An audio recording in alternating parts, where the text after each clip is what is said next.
ada aturan yang menyebutkan ambang batas EG dan DEG? Kan logikanya begitu. Dan seharusnya lah metode pengawasan BPOM itu mudah dilakukan dengan cara melakukan sampling, katakanlah gitu.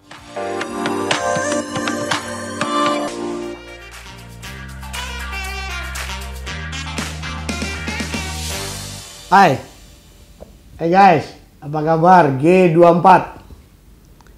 Ini Wai lagi-lagi ditanya tentang satu isu yang menarik, yaitu yang belum lama ini ya mungkin sampai sekarang masih terjadi, yaitu tewasnya sedikitnya atau bahkan lebih dari 100 anak-anak Indonesia akibat cemaran dari senyawa yang tercampur dalam obat sirup yang mengandung apa yang disebut ini sebagai ethylene glycol atau EG dan diethylene glycol atau DEG. Rame lah, jadi sampai kemudian ya tentu saja ini penting karena menyangkut nyawa yang melayang, nyawa dari anak-anak kita yang melayang. Nah, jadi ini terus terang menarik perhatian kita semuanya, karena kemudian orang bertanya, ini apa yang sebenarnya terjadi? Kenapa kok sampai muncul ada temuan cemaran senyawa EG dan DEG itu ya yang melebihi ambang batas pada sejumlah produk obat sirup yang beredar di Indonesia. Kemudian kita tentu bertanya bagaimana dengan pengawasan yang dilakukan oleh BPOM, ya, apakah mereka itu cuma memberikan perizinan edar saja obat-obatan tersebut di masyarakat. Kemudian kenapa lalu diproses yang namanya pidana yang ditujukan pada 2 perusahaan industri farmasi. Nah, padahal keduanya ini yang menarik ini sudah memproduksi dan mengedarkan obat itu sejak lama. Singkatnya kita sebut sebagai pemicu dari munculnya penyakit yang disebut gangguan ginjal akut lah. Nah, temuan ini tentu saja secara logika sederhana orang dan berpikir bahwa ya ini membuktikan bahwa fungsi pengawasan BPOM tidak jalan dengan maksimal, tidak jalan dengan semestinya.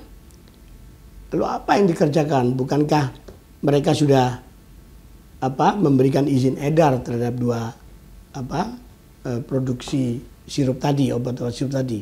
Ada yang kemudian menilai bahwa BPOM kecolongan. Ya. Nah, kalau kemudian BPOM itu berdalih bahwa pemeriksaan rutin EG dan DEG tadi itu tidak dilakukan di Indonesia karena tidak diatur dalam pakem internasional, lalu mengapa kok ada aturan yang menyebutkan ambang batas EG dan DEG? Kan logikanya begitu, iya kan? Masuk akal loh kalau ada pertanyaan kayak begini dari masyarakat kita loh. Ini bukan hanya pertanyaan Wai, tapi Wai mewakili pertanyaan yang berkembang di masyarakat. Jadi dan seharusnya lah metode pengawasan BPOM itu mudah dilakukan dengan cara melakukan sampling, katakanlah gitu. Ini usulan solusinya ya. Kenapa nggak dilakukan sampling uji coba per batch produk dari obat-obat yang akan diedarkan tadi?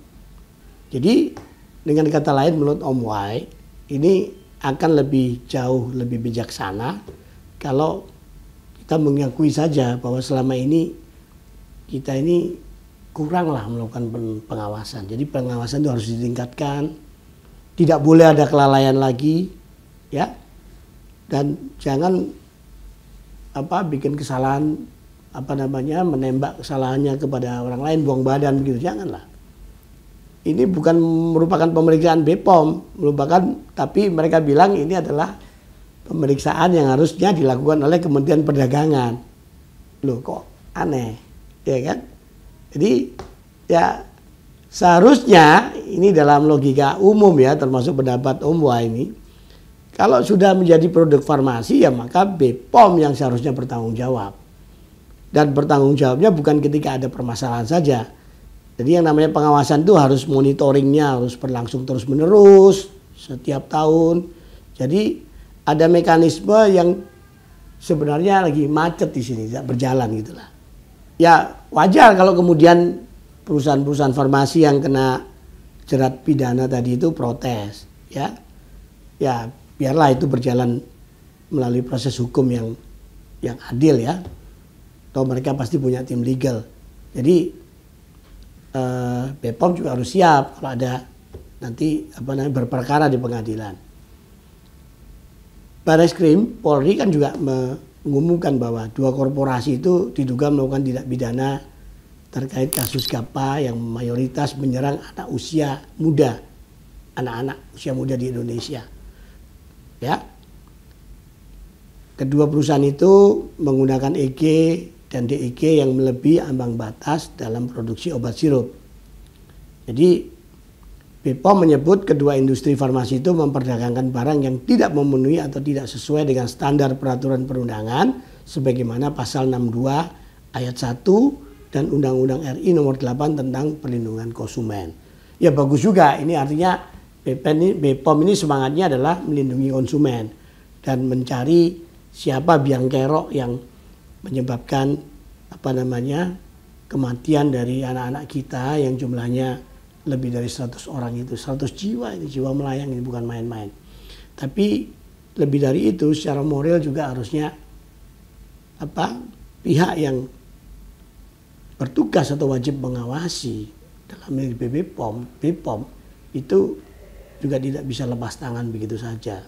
Dan yang lebih dari penting dari itu adalah mudah-mudahan di kemudian hari pemerintah dalam hal ini yang mendelegasikan atau diwakili oleh BPOM bisa bekerja lebih profesional, lebih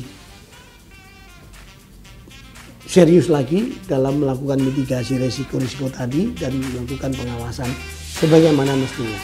Jangan sekedar memberikan izin. Salam.